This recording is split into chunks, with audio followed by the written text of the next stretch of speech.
My guest tonight has written 3 best-selling books, and his TED Talk on inspiring leadership is one of the most watched of all time.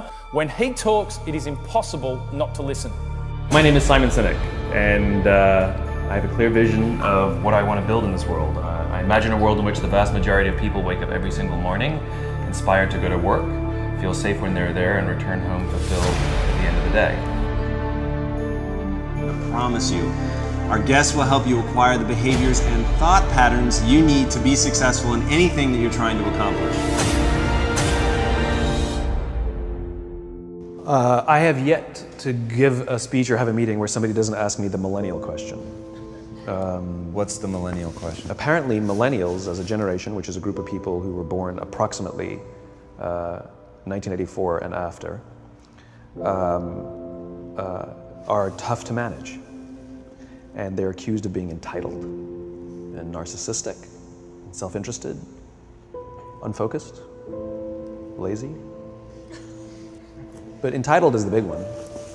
And because they confound leadership so much, what's happening is leaders are asking the millennials, what do you want? And millennials are saying, we want to work in a place with purpose, love that.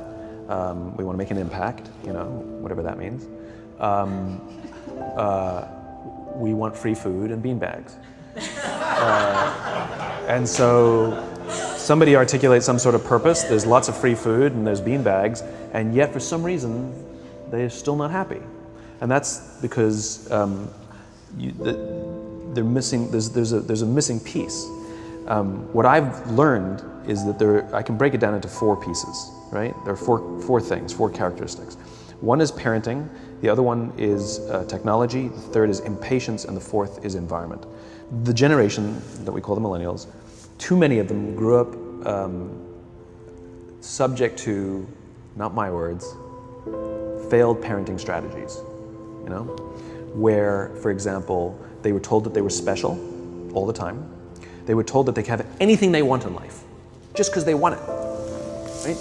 They were told, some of them got into honors classes, not because they deserved it, but because their parents complained. And some of them got A's, not because they earned them, but because the teachers didn't want to deal with the parents. Some kids got participation medals. You got a medal for coming in last, right?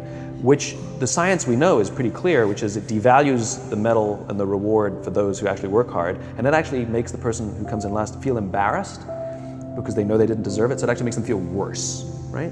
So you take this group of people and they graduate school and they get a job, and they're thrust into the real world, and in an instant they find out they're not special, their moms can't get them a promotion, that you get nothing for coming in last, and by the way, you can't just have it because you want it, right? And in an instant, their entire self-image is shattered.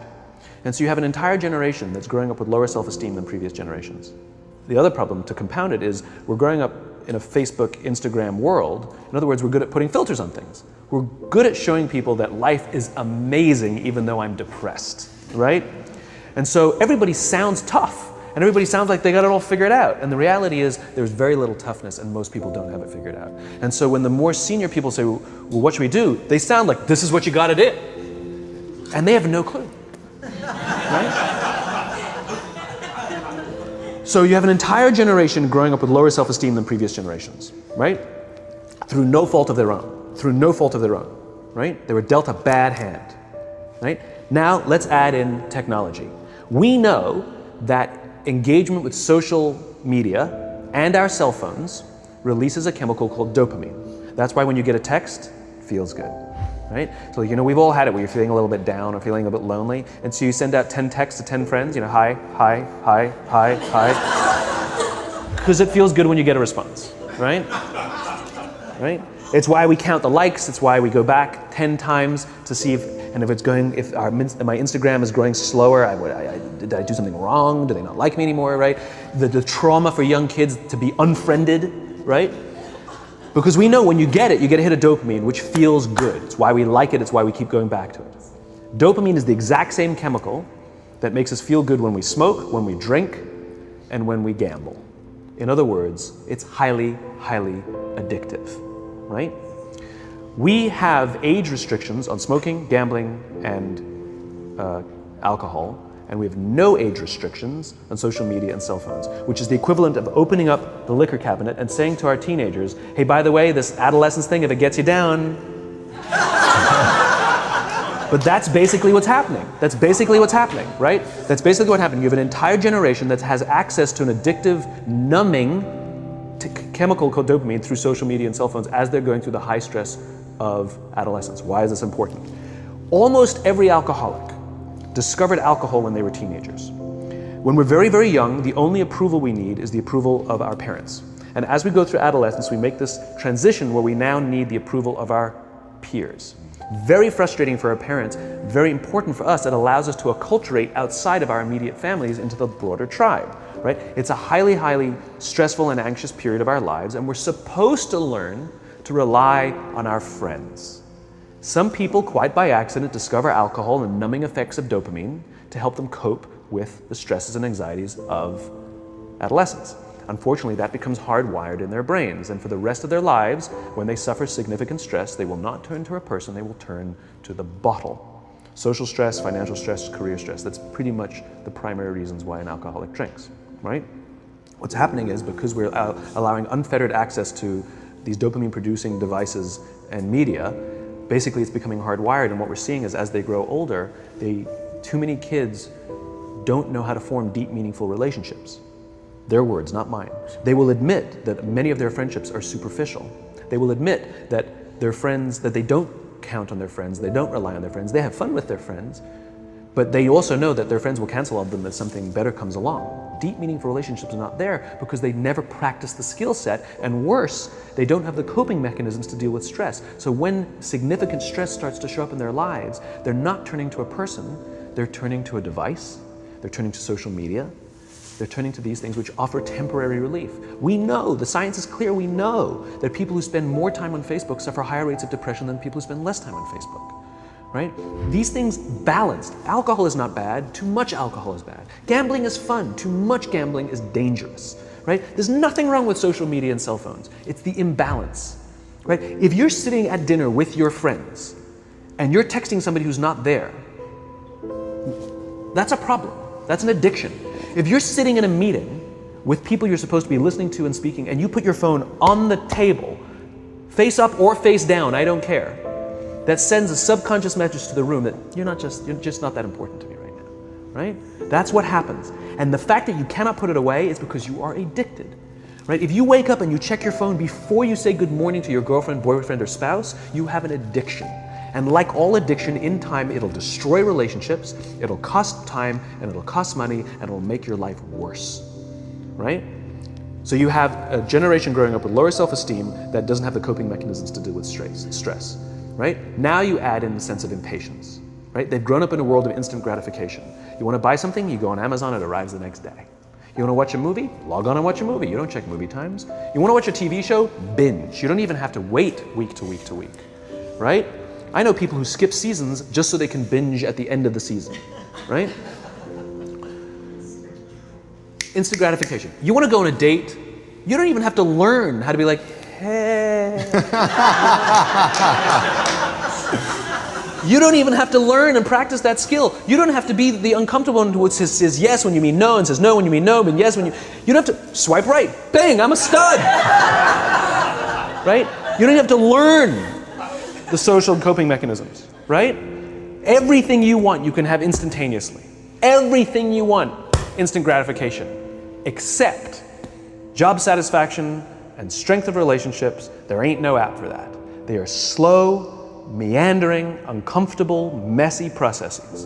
And so I keep meeting these wonderful, fantastic, idealistic, hardworking, smart kids. They've just graduated school. They're in their entry-level job. And I sit down with them and I go, how's it going? They go, I think I'm gonna quit. I'm like, why? They're like, I'm not making an impact. I'm like, you've been here 8 months. You know?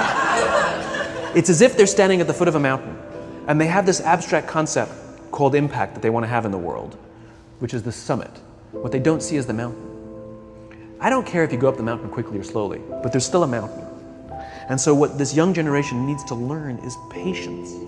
That some things that really, really matter, like love, or job fulfillment, joy, love of life, self-confidence, a skill set, any of these things.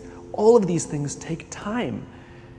Sometimes you can expedite pieces of it, but the overall journey is arduous and long and difficult. And if you don't ask for help and learn that skill set, you will fall off the mountain, or you will, the worst case scenario, and we're already seeing it. The worst case scenario is we're seeing an increase in suicide rates. We're seeing an increase in this generation. We're seeing an increase in accidental deaths due to drug overdoses. We're seeing more and more kids drop out of school or take leaves of absence due to depression. Unheard of. This is really bad. The best case scenario, those are all bad cases, right? The best case scenario is you'll have an entire population growing up and going through life and just never really finding joy. They'll never really find deep fulfillment in work or in life. They'll just waft through life and it'll be just, it's fine. How's your job? It's fine, the same as yesterday. How's your relationship? It's fine. Like that's the best case scenario, which leads me to the fourth point, which is environment, which is we're taking this amazing group of young, fantastic kids who are just dealt a bad hand. It's no fault of their own. And we put them in corporate environments that care more about the numbers than they do about the kids.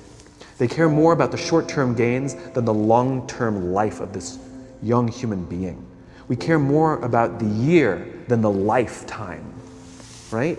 And so we are putting them in corporate environments that aren't helping them build their confidence, that aren't helping them learn the skills of cooperation, that aren't helping them overcome the challenges of a digital world and finding more balance, that isn't helping them overcome the need to have instant gratification and teach them the joys and impact and the fulfillment you get from working hard on something for a long time that cannot be done in a month or even in a year. And so we're thrusting to them in corporate environments, and the worst part about it is they think it's them. They blame themselves. They think it's them who can't deal. And so it makes it all worse. It's not. I'm here to tell them it's not them.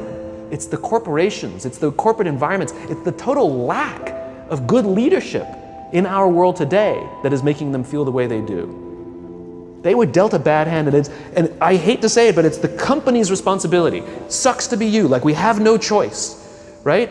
This is what we got, and I wish that society and their parents did a better job. They didn't. So we're getting them in our companies, and we now have to pick up the slack. We have to work extra hard to figure out the ways that we build their confidence. We have to work extra hard to find ways to teach them the social skills that they're missing out on. There should be no cell phones in conference rooms. None. Zero. And I don't mean the kind of like sitting outside waiting to text. I mean like when you're sitting and waiting for a meeting to start, this is what we all do. We all sit here and wait for the meeting to start. Meeting starting? Okay. And we start the meeting. No, that's not how relationships are formed. Remember we talked about it's the little things? Relationships are formed this way. We're waiting for a meeting to start and we go, how's your dad? I heard he was in the hospital. Oh, he's really good. Thanks for asking. He's actually at home now. Oh, I'm really glad. It was really amazing. I know, it was really scary for a while. That's how you form relationships. Hey, did you ever get that report done? Oh my God, no, I didn't. I'll help you out. Can I help you out with that? Really? That's how trust forms.